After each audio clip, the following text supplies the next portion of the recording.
মাননীয় স্পিকার, হাজার মানুষের আত্মত্যাগ, তার ফসল হচ্ছে আজকের এই সংসদ।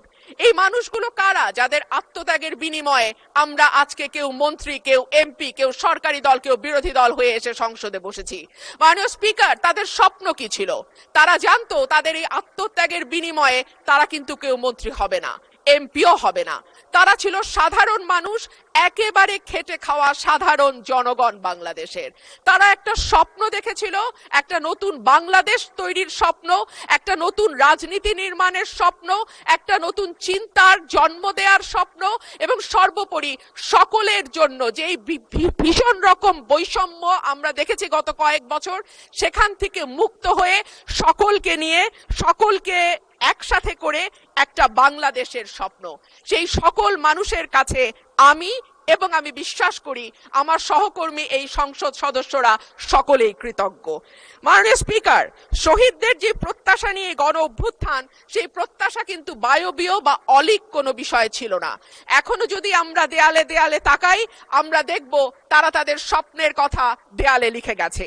উই ওয়ান্ট জাস্টিস, কিংবা দেশটা কারো বাপের না, তুমি কে আমি কে, বিকল্প বিকল্প। আসছে ফাগুন, আমরা হব দ্বিগুণ। শোনো মহাজন, আমরা অনেকজন।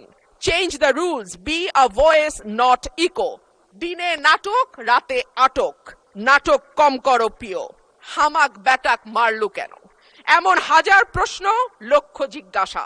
এই লড়াইটা কেবল একটা সরকার পরিবর্তনের লড়াই ছিল না মাননীয় স্পিকার।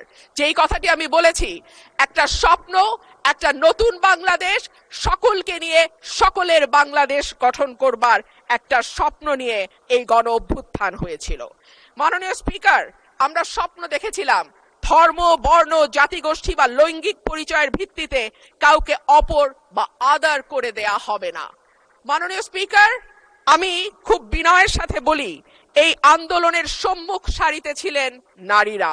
এক ঝাঁক নতুন প্রজন্মের তরুণ মুখ আমরা পেয়েছিলাম।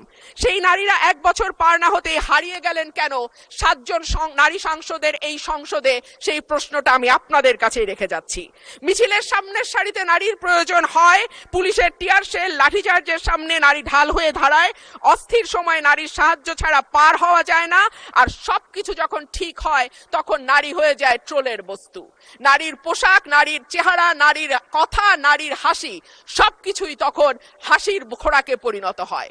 মাননীয় স্পিকার, আমি আপনার মাধ্যমে আজকে সংসদে আরেকটি কথা বলে যাই।